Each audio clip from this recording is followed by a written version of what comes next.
رمضان رمضان رمضان رمضان رمضان۔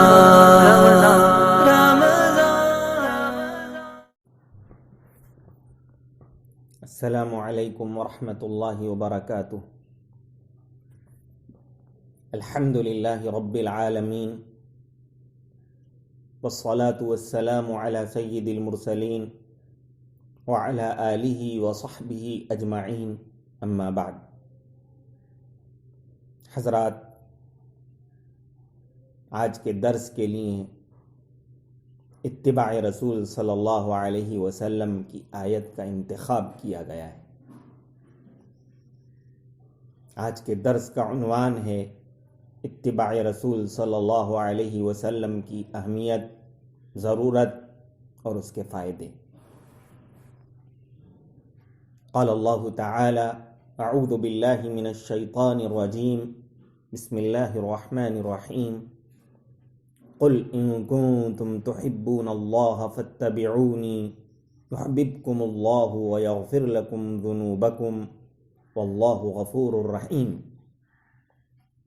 اے نبی، آپ برملا اعلان کر دیجئے کہ اگر تم اللہ تعالی سے محبت کرتے ہو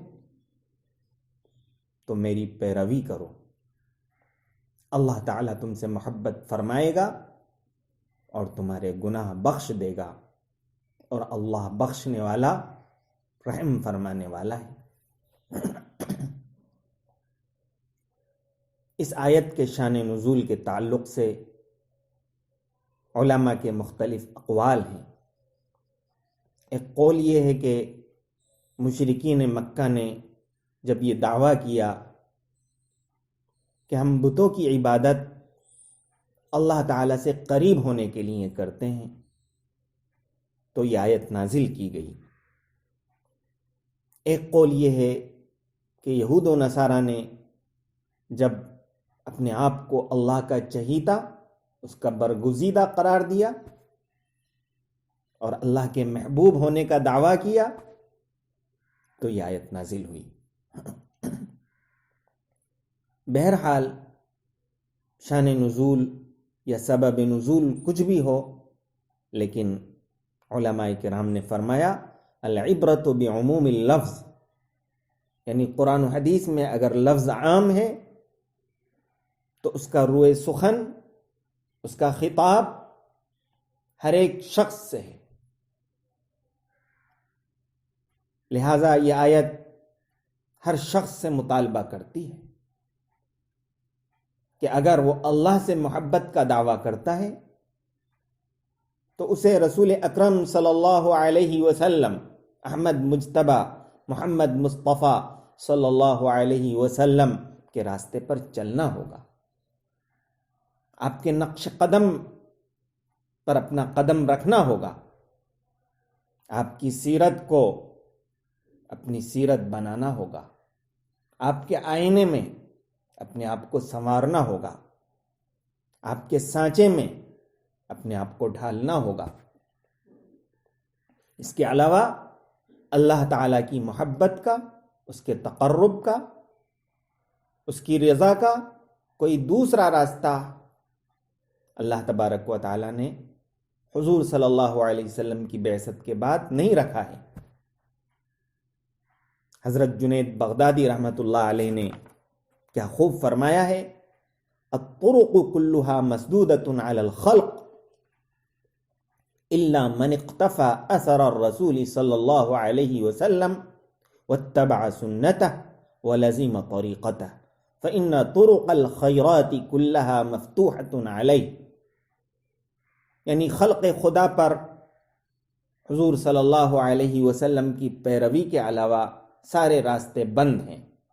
اگر کوئی اللہ تک پہنچنا چاہتا ہے تو اس کو حضور صلی اللہ علیہ وسلم کے راستے پر قدم رکھنا ہوگا۔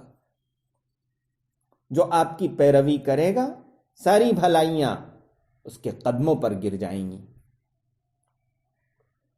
اس آیت میں اللہ تعالیٰ نے فرمایا کہ اگر تم اللہ سے محبت کرتے ہو تو میری پیروی کرو، یعنی تمہارا یہ دعویٰ غلط ثابت ہوگا اگر میری پیروی نہیں کرو گے، تمہارا یہ دعویٰ بیکار ہوگا، یہ دعویٰ جھوٹا ہوگا، جب تک کہ اللہ تعالیٰ کی یہ شرط پوری نہیں کرو گے کہ محمد صلی اللہ علیہ وسلم کو اپنا نمونہ بناؤ، اپنا آئیڈیل بناؤ، اللہ تعالیٰ تمہارے اس دعوے کی طرف کوئی توجہ نہیں فرمائے گا۔ عبث ہے دعوائے عشق و محبت خامکاروں کو، عبث ہے دعوائے عشق و محبت خامکاروں کو، یہ غم دیتے ہیں جس کو جوہر قابل سمجھتے ہیں۔ اللہ نے فرمایا تم میری پیروی کرو، اللہ تعالیٰ تم سے محبت فرمائے گا۔ یعنی اس میں جہاں حضور صلی اللہ علیہ وسلم کی پیروی کو اللہ کی محبت کے دعوے کی دلیل بنایا گیا ہے، بتایا گیا ہے، وہیں اس پیروی پر سب سے بڑا انعام یہ سنایا گیا ہے، سب سے بڑا مزدہ اور سب سے بڑی بشارت یہ دی گئی ہے کہ اللہ کی محبت بھی تمہیں حاصل ہو جائے گی۔ ایک بات یہ ہے کہ بندہ اللہ سے محبت کرے، لیکن مقصود المقاصد، سب سے بڑا مطلوب یہ ہے، سب سے بڑا انسان کا کمال اور انسان کی کامیابی و کامرانی کا راز یہ ہے کہ اللہ تعالیٰ بھی اس سے محبت فرمائے۔ تو اگر کوئی شخص اللہ کی محبت کا دعویٰ رکھتا ہے تو اس کا یہ دعویٰ سچا نہیں ہے، اللہ کی محبت کا دعویٰ سچا نہیں ہے حضور صلی اللہ علیہ وسلم کی پیروی کے بغیر، اور پیروی پر اللہ تعالیٰ نے اپنی محبت کا بھی وعدہ فرما دیا ہے۔ اللہ کی محبت ملنے کے بعد انسان کو سب کچھ حاصل ہو جاتا ہے۔ جو اللہ کے رسول صلی اللہ علیہ وسلم پر اللہ نے اپنی محبت کا وعدہ فرمایا ہے، وہ اتنا اعلیٰ مقصد ہے کہ اس کے بعد انسان کو کسی چیز کی حاجت نہیں، کسی چیز کی کمی نہیں، سکون ہی سکون ہے، خوشی ہی خوشی ہے، تیرا غم سلامت، مجھے کیا کمی ہے۔ حدیث قدسی میں اللہ نے اپنی محبت پر کیا انعام ہوتا ہے اس کو بیان فرمایا ہے کہ فَإِذَا أَحْبَبْتُ كُنْتُ سَمْعَهُ الَّذِي يَسْمَعُ بِهِ وَبَصَرَهُ الَّذِي يُبْصِرُ بِهِ وَيَدَهُ الَّتِي يَبْطِشُ بِهَا وَرِجْلَهُ الَّتِي يَمْشِي بِهَا، کہ میں جس بندے سے محبت کرتا ہوں اس کی آنکھ بن جاتا ہوں، اس کا کان بن جاتا ہوں، اس کا ہاتھ، اس کا پاؤں بن جاتا ہوں۔ وہ مانگتا ہے تو میں اسے دیتا ہوں، وہ پناہ چاہتا ہے تو میں پناہ بخشتا ہوں۔ یعنی بندہ جو مانگتا ہے اللہ تعالیٰ اسے عطا فرماتا ہے، کیونکہ اللہ تعالیٰ اس سے محبت کرتا ہے۔ تجھ سے مانگوں میں تجھی کو کہ سبھی کچھ مل جائے، تجھ سے مانگوں میں تجھی کو کہ سبھی کچھ مل جائے، 100 سوالوں سے یہی ایک سوال اچھا ہے۔ اللہ کی محبت کے بعد سارے انسانوں کی محبت بھی اس پر نچھاور ہو جاتی ہے، جیسا کہ حدیث میں آیا ہے کہ جب اللہ تعالیٰ کسی بندے سے محبت فرماتا ہے تو جبریل علیہ السلام سے اللہ تعالیٰ فرماتا ہے یا جبریل انی احب فلانا فاحبہ، جبریل میں فلاں بندے سے محبت کرتا ہوں، تم بھی اس سے محبت کرو۔ جبریل علیہ السلام سارے فرشتوں سے کہہ دیتے ہیں، 7 آسمان کے فرشتوں سے کہتے ہیں کہ اللہ فلاں سے محبت کرتا ہے، فاحبوہ، تم بھی اس سے محبت کرو۔ سارے فرشتے اس سے محبت کرنے لگتے ہیں۔ ثم یوضع له القبول فی الارض، پھر اس کے لیے زمین کے اندر مقبولیت، محبوبیت اتار دی جاتی۔ سارے لوگ اس پر اپنی جان چھڑکنے کے لیے تیار ہوتے ہیں۔ ہر شخص اس کو اپنی آنکھ کا تارا سمجھتا ہے۔ سب میر کو دیتے ہیں جگہ آنکھوں پر اپنی، سب میر کو دیتے ہیں جگہ آنکھوں پر اپنی، اس خاک رہے عشق کا اعزاز تو دیکھو۔ یعنی جو اللہ کی محبت کے راستے میں مر مٹا، اس شخص کا اعزاز دیکھنے کے قابل ہے کہ ہر شخص کا محبوب بنا ہوا ہے، ہر شخص اس کو اپنے دل میں بسا رہا ہے، اپنی آنکھوں میں جگہ دے رہا ہے، پلکیں اس کے لیے بچھا رہا ہے۔ پھر اس آیت کے اندر اللہ تعالیٰ نے فرمایا میری پیروی کرو۔ اے نبی آپ کہیے میری پیروی کرو۔ پیروی عبادات میں بھی، اخلاق میں بھی، معاملات میں بھی، معاشرت میں بھی، ہر چیز میں حضور صلی اللہ علیہ وسلم کی پیروی کرنے کا اس آیت میں مطالبہ ہے۔ لَقَدْ كَانَ لَكُمْ فِي رَسُولِ اللَّهِ أُسْوَةٌ حَسَنَةٌ، حضور صلی اللہ علیہ وسلم کی ذات میں، آپ کی حیات میں تمہارے لیے بہترین نمونہ ہے، آپ کے ہر عمل میں تمہارے لیے اسوہ ہے۔ اس شخص کے لیے جو اللہ پر ایمان رکھتا ہو، جو یہ آخرت پر یقین رکھتا ہو، اس کو رسول اکرم صلی اللہ علیہ وسلم کو نمونہ بنانا ہوگا۔ پھر اللہ رب العزت نے حضور صلی اللہ علیہ وسلم کی زندگی میں وہ تمام چیزیں اللہ تعالیٰ نے مہیا فرما دی ہیں جس سے ایک انسان کو سابقہ پڑتا ہے۔ ایک انسان مختلف حالات سے گزرتا ہے، مختلف نشیب و فراز سے اس کا سابقہ ہوتا ہے۔ حضور صلی اللہ علیہ وسلم کو بھی اللہ تبارک و تعالیٰ نے مختلف حالات سے گزارا، مختلف نشیب و فراز سے گزارا تاکہ آپ کا نمونہ کامل رہے۔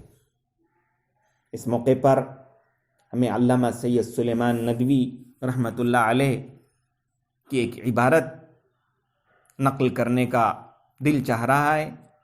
وہ ارشاد فرماتے ہیں کہ اگر دولت مند ہو تو مکے کے تاجر اور بحرین کے خزینے دار کی تقلید کرو، اگر غریب ہو تو شعب ابی طالب کے قیدی اور مدینے کے مہمان کی کیفیت سنو، اگر بادشاہ ہو تو سلطان عرب کا حال پڑھو، اگر رعایا ہو تو قریش کے محکوم کو ایک نظر دیکھو۔